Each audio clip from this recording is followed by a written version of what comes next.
Happy mother's day to all. एक गरीब माँ की कहानी मदर्स डे पे आपके लिए लाया है भगवती प्रेम ज्ञानशाला।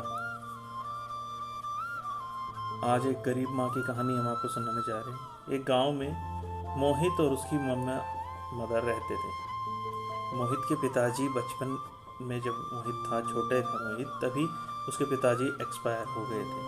तो मोहित की ज़िंदगी की सारी जिम्मेदारियाँ, घर के सारा जिम्मेदारियाँ उसकी मदर के ऊपर थी। और उसकी मदर बड़ी मेहनत के साथ उसका पालन पोषण कर रही थी और बड़ी उम्मीदें। वो दूसरों के घरों में चाकरी करती, उनके बर्तन मांजती थी। गांव में जो अन्न वगैरह का काम मिलता उसको साफ करने का वो कर जाती थी। गलियों नालियों की मजदूरी गांव में जो मिलती थी उसको करती थी मोहित की मदर। पत्थर तोड़ने का काम कहीं मिलता था पहाड़ों में, जिससे 2 वक्त की रोटी मिल जाती थी। बहुत कम होते हैं मज़दूरों का, आपको पता ही है कि कितना मिल पाता है। बहुत मुश्किल से जो है काम मिलता था और जिससे ही ये घर का पालन पोषण कर रही थी। कई बार तो वो बेचारी खुद भूखी रह कर के और मोहित के लिए खाना खिला देती थी।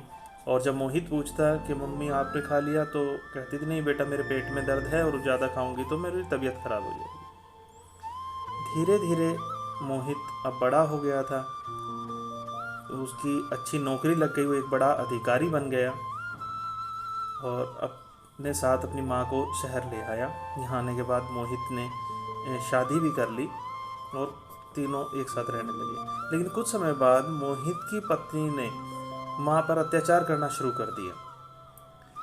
वो माँ को बार बार धमकाती और कोसती। इसके बारे में वो मोहित को भी भड़काती रहती थी कि मोहित, तुम्हारी मम्मी जो है वो एक गांव वालों की तरह से रहती हैं। तुम एक बड़े अधिकारी हो, लोग तुमसे मिलने आते जाते हैं, लेकिन तुम्हारी माँ जी जानबूझकर तुम्हारी इज्जत को कम करने पर लगी हुई है।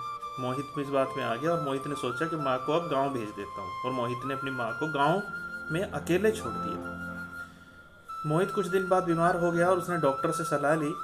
डॉक्टर के पास गया, उसका ट्रीटमेंट हुआ तो डॉक्टर ने बताया कि मोहित की दोनों किडनियां खराब हो चुकी हैं और उसे जल्द से इन किडनियों का इंतजाम करना होगा। मोहित ने बहुत कोशिश की, पैसे से किडनियां खरीदनी चाहिए, बहुत इलाज कराना चाहा, लेकिन कोई भी किडनी डोनर उसको नहीं मिला।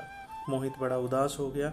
उसे लगा कि इन किडनी खराब होने की वजह से उसके पिताजी की तरह उसकी भी मृत्यु जल्दी हो जाएगी। मोहित की ज़िंदगी में एक बड़ा बदलाव आ रहा था।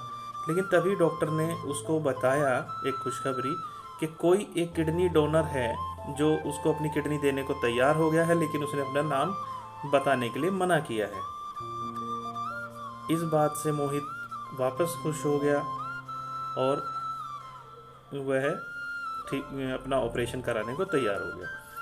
मोहित का जब ऑपरेशन हुआ तो मोहित ठीक हो गया और उसकी घर पे उसकी जो वाइफ थी मोहित की, उसने भी कहा, देखा तुम्हारी माँ का प्यार, धीरे धीरे सब रिश्तेदार तुम्हारी इतनी बड़ी बीमारी में मिलने आए, सभी यार दोस्त भी आए तुम्हारे, लेकिन तुम्हारी मदर नहीं आई। कुछ दिन बाद गांव से खबर आती है कि मोहित तुम्हारी माँ जो है चल बसी। मोहित नहीं चाहता था, उसको अपनी माँ से नफरत हो गई थी। मोहित नहीं चाहता था कि मैं गांव में जाऊं, लेकिन सामाजिक दबाव और अपनी प्रतिष्ठा को बचाने के लिए वो गांव गया और जा कर के माँ का अंतिम संस्कार भी उसने बुरे मन से किया। उसका मन नहीं था कि वो सब ये क्रियाएं करे, क्योंकि उसको लग रहा था उसकी माँ जो है उसके लिए कुछ नहीं कर रही। जब अंतिम संस्कार के बाद गांव के लोगों के बीच में मोहित बैठा था, तो गांव के लोगों ने मोहित को बड़ा बुरा भला सुनाया कि मोहित, तुमसे ये उम्मीद नहीं थी। तुम्हारी माँ ने कैसे कैसे दिन देखे हैं, उन्होंने गांव में मजदूरी की है, नालियाँ साफ की हैं, सड़कें बनवाई हैं, और तब जा कर के तुम्हारा भरण पोषण वो करती थी, दूसरों के घरों में नौकरी करके तुम्हें खाना खिलाती थी, और तुमसे ये उम्मीद नहीं थी कि तुम उसके अंतिम समय में उसको इस हाल पे छोड़ दोगे। उनको संभालने वाला भी कोई नहीं था। अरे और किसी की माँ होती तो शायद वो दोबारा पलट के तुम अपने बेटे की तरफ देखती भी नहीं, लेकिन तुम्हारी माँ ने तो अपनी किडनी तक तुम्हें दान कर दी, और यहाँ उसके संभालने वाला कोई नहीं था। उसकी तबीयत जब बिगड़ी तो उसे देखने वाला तक कोई नहीं था। अब मोहित को अपनी गलती का एहसास हुआ। मोहित को नहीं पता था कि किडनियाँ उसकी माँ ने ही दी। मोहित की सारा जोश जो है वो दुख में बदल गया। अब उसे अपने किए पर पछतावा हो रहा था। बेटा, ऐसा होता है माँ का प्यार। हमें ये शिक्षा मिलती है कि हमें अपनी माँ, चाहे वो गरीब है या अमीर है, वो खुद भूखी रह करके हमें खिलाती हैं। और हमें कभी भी माँ का दिल नहीं दुखाना चाहिए। जो भगवान या माता देवी को जब हम पूजते हैं, उनसे भी ऊपर होती हैं हमारी जन्म देने वाली माँ। क्योंकि अगर हमारी माँ नहीं तो हमें ऊपर वाला भगवान भी कुछ नहीं दे सकता। आप सब खुशहाल रहें, सुखी रहें। जय माँ भगवती।